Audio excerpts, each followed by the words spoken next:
করলেই তোমরা হিদায়াত পাইয়া যাইবা।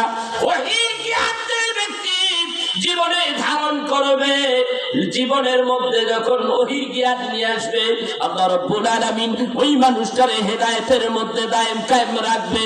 ও আমার ভাইরা, এইবার যদি ডাকতে বলেন কোরআন রে, মানুষের বাড়ি তো ঘর তো আছে, সবারই কোনো না কোনো ঘর বাড়ি আছে। কোরআন তোমার ঘর কোথায়, তোমার বাড়ি কোথায়? কোরআন জবাব দেয়, এইভাবে কোরআন জবাব দেয়, বাল হুয়া কুরআনুম মাজিদুন ফি লাউহিম মাহফুজ।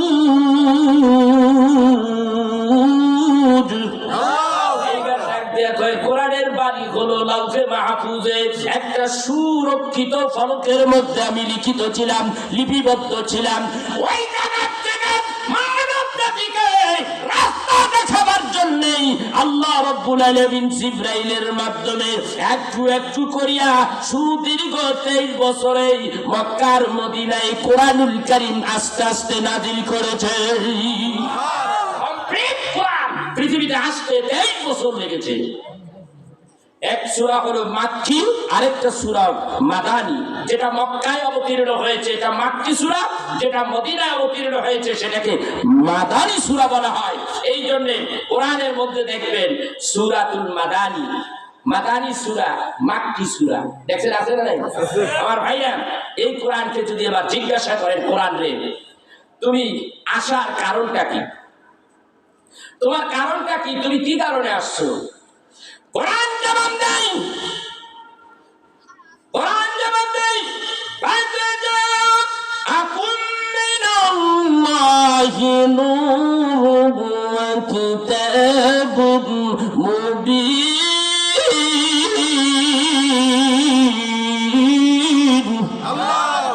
আমার কাজ হলো যারা অন্ধকারে হাবুডুবু খায়, রাস্তা পায় না, রাস্তা দেখে না, অন্ধকারের মধ্যে মানব মণ্ডলীতে হাবুডুবু হবে না, আমার এই কোরআনকে যারা অনুসরণ করবে, কোরআন তোমাদেরকে অন্ধকারের ভিতর থেকে টেনে টেনে আলোর দিকে নিয়ে আসবে।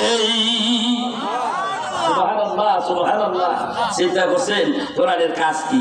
এ কোরআন তুমি কখন আসছো একটু বলো তো দেখি, রাতে আইছো না দিনে আইছো, কোন তারিখে আসছো? কোরআন জবাব দিতে রাখলেন 1500 বছর আগে। এই কোরআন জবাব দিয়া রাখছে, এই কোরআনের মধ্যে আছে। আল্লাহ রাব্বুল আলামিন বলেন আমি তো এইভাবে আসছি, বলেন বিসমিল্লাহির রহমানির রহিম, ইন্না আরসালনাহু ফি লাইলাতিল কদর ওয়া মা আদরাকা মা লাইলাতুল কদর, লাইলাতুল কদরি খায়রুম মিন আলফি শাহর, ইন্না আনজালনাহু ফি লাইলাতুল কদর, আমি লাইলাতুল কদরের রাত্রিতে এই দুনিয়ায় আগমন করেছি। সুবহানাল্লাহ বলেন। আরে লাইলাতুল কদরে রাত্রিবেলা যদি কেউ ইবাদত করে, কোরআনের জন্মদিনে ইবাদত করবে, রাত হবে একটা। কয়টা? জোরে বলেন কয়টা? একটা রাত যদি কেউ ইবাদত করে, জিকির করবে, নফল নামাজ পড়বে, তাসবিহ পড়বে, তাহলিল পড়বে, কোরআন তেলাওয়াত করবে, দুরূদ শরীফ পড়বে, এক রাতের পরিবর্তে একটা রাত ইবাদত করেছে, তার পরিবর্তে হাজার হাজার মাস, হাজার হাজার মাসের চাইতে বেশি সওয়াব আমি তার আমলনামায় লিখে দেব। এই হলো সেই কোরআনের রাত, এই কোরআনের আসিবা। এই কোরআন এমন একটা কোরআন, আমার নবী কাবা শরীফের কিনারে কোরআনুল কারীম তেলাওয়াত করে মদিনা থেকে কয়েকজন যুবক আসলো, নবীজির শানে অনেক বাজে মন্তব্য শুনলেন।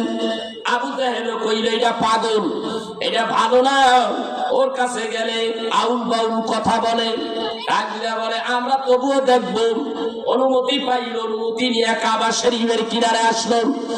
এই আমার ভাইরা, কাবা শরীফের কিনারে আসলেই ওরা চাইয়া দেখে ওই দিন ভরপুর পূর্ণিমার রাত, পূর্ণিমার রাত কাবা শরীফের মধ্যে, কাবা শরীফের ভিতরে তারা আঙ্গিনার মধ্যে ঢুকে গেছে।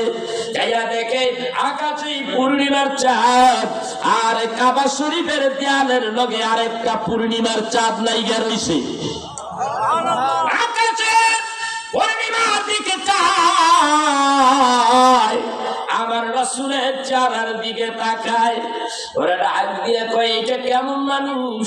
আবু জেহেল কয় পাগল, পাগল হইলে তার এই দাড়িগুলি জট বেঁধে থাকবে, মাথার চুলগুলি উস্কো খুস্কো থাকবে। না না, এত সুন্দর মানুষ, এত সুন্দর ব্যক্তিরা পাগল হয় কিভাবে? মনে হয় পূর্ণিমার চাঁদের চাইতে আরো সুন্দর দেখতে রহমতের নবী। দেখি এইবার তিনি বসে বসে কি তেলাওয়াত করে। ওই তেলাওয়াত শোনার জন্য এই কানের মধ্যে তুলা ছিল, হাত ছিল, সরাইয়া দিল। অমনি কোরআনুল কারীমের তেলাওয়াত যুবকদের কানের মধ্যে ঢুকে গেছে। ডাক দিয়ে বুঝতে পেরেছি এইটা আসলেই নবী, এইটা আখির জামানার নবী পয়গম্বর। সবাই ঘোষণা দিল আশহাদু আল্লা ইলাহা ইল্লাল্লাহু ওয়াহদাহু লা শারীকা লাহু ওয়া আশহাদু আন্না মুহাম্মাদান আবদুহু ওয়া রাসূলুহু। সবাই ঘোষণা দিয়ে দিলেন ইয়া রাসূলুল্লাহ, ইয়া হাবিবাল্লাহ, আমরা ইয়াসরাব নগর থেকে আসছি আপনারে পরীক্ষা করার জন্য। গো নবীজি, আমরা বাস ভাবতে পেরেছিলাম আমার বাবাই তাওরাত কিতাবের বড় আলেম, মদিনায় বড় বড় আলেম, তাওরাত কিতাবের বড় বড় পাদ্রী, তাদের কাছে আমরা জানতে পেরেছি আখিরি জামানায় একজন পয়গম্বর হবে, শেষ পয়গম্বর, তারপরে কোন রাসূল আসবে না, তার উম্মত যারা হবে সবাই জান্নাতবাসী হবে, তারা অনেক বড় ভাগ্যবান ব্যক্তি হবে। এইবার আমরা বললাম তিনি কি এসে গেছেন কিনা? বলে আরো আগেই তিনি এসে গেছেন, তাওরাত কিতাবের মধ্যে রয়ে গেছে।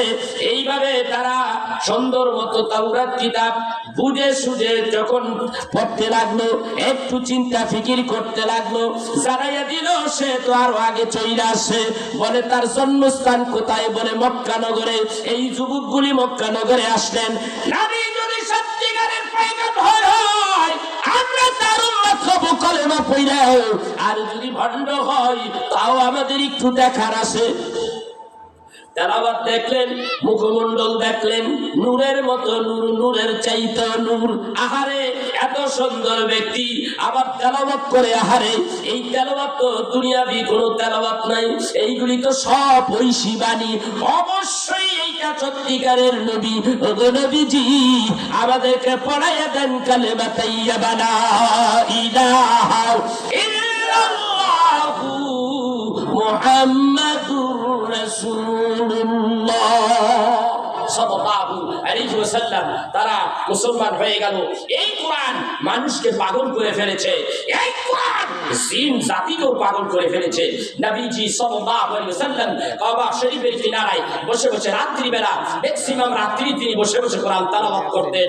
এর মধ্যে অদৃশ্য থেকে সকলেই কারাগারে কথা বলতেছে। নবীজি ডাকতে বলতেছেন, কে তোমরা অদৃশ্য থেকে কথা বলো? ইয়া রাসূলুল্লাহ, ইয়া রাসূলুল্লাহ, ইয়া হাবিবাল্লাহ, আমরা তো জিন জাতি গো নবী। এখানে কি করো নবীজি? আপনি কোরআন তেলাওয়াত করতেছেন, অনেক সময় কোরআন তেলাওয়াত বসে বসে শুনতেছি গো নবীজি, এত মধুর তেলাওয়াত গো নবীজি, আমরা ভালো হয়ে গেলাম, আমরা মুসলমান হয়ে যেতে চাই, কালেমা পড়াইয়া দেন গো নবীজি। রাসূল আমার জিন জাতিদেরকে কালেমা পড়াইয়া দিলেন, কালেমা পড়ে তারা জিন জাতি মুসলমান হয়ে গেলেন।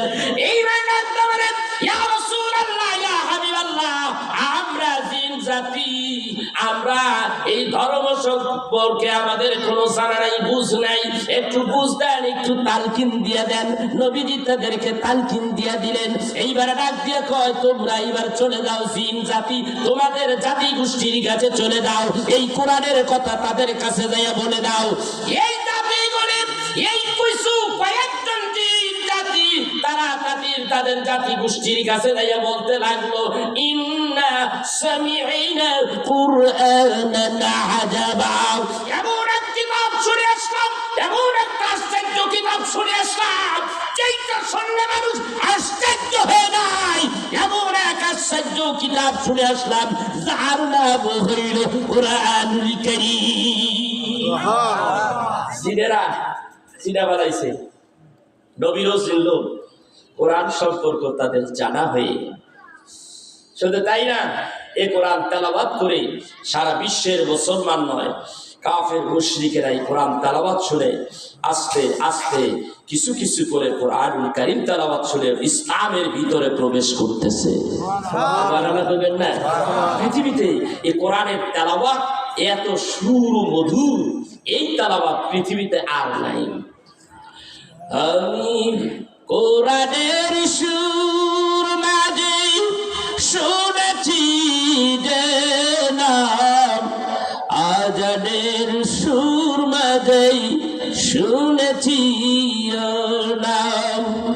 আমি কোরআনের সুর মাঝে শুনেছি যে নাম, আজানের সুর মাঝে শুনেছি নাম। হে রাসূল নবীজি তোমায়, হে রাসূল নবীজি তোমায়, আমি কোরআনের সুর মাঝে শুনেছি যে নাম, আজানের সুর মাঝে শুনেছি নাম। মারহাবা কর। ভালো লাগে না? একটু শীত লাগতেছে না? কথা বল লাগে, বিন করে শীত লাগতেছে। এইটা ইমানের পরীক্ষা। ওই যে শীত নাই, মোড়া একটা গায়ে দেখো শীত নাই, চিন্তা করছে। আল্লাহু আকবার খান, জমবে আরো, খুব শীত লাগতেছে, খুব শীত জমবে। এই শীতের মধ্যে যারা বসবে, এটাই হলো ইমানি পরীক্ষা। ঠিক নাকি? কথা কর ভাইরা। আমার নবীজিরে দেখছে এক ইহুদি, অল্প বয়সে এক ইহুদি, নাম তার আব্দুল উজ্জা। কি নাম? আব্দুল উজ্জা। কথা কন, কথা কন, কি নাম? আব্দুল উজ্জা। নবীজিরে দেখা তেলাওয়াত শুনে ওইটা পাগল হয়ে গেছে গা। আমরা সারা পাগল হইতে পারলাম না। আমরা মুসলমানের সন্তান, কোরআন ঘরে আছে, শুইও না, ধরিও না, মোবাইল টিপতে দেরি নাই। ঠিক কিনা বলে কর? মোবাইল টিপতে টিপতে ঘন্টায় ঘন্টায় ঘন্টার পরে ঘন্টা নন স্টপ রাত্র 4টা বাজে গেছে, কোরআন দা কইতে পারি না। মরার মোবাইলে শেষ করে এলো, কিন্তু কোরআন কারীম তেলাওয়াত এবং ধরার কোনো সময় আমাদের নাই। কিয়ামতের দিন বুঝবেন ঠেলা কারে কয়, কত দানে কত চাই। কথা বলছেন? ইহুদি, আমরা মুসলমান, কোরআন চিনলাম না। ইহুদি রসুলকে দেখেছে, কোরআন তেলাওয়াত শুনেছে। নবীজি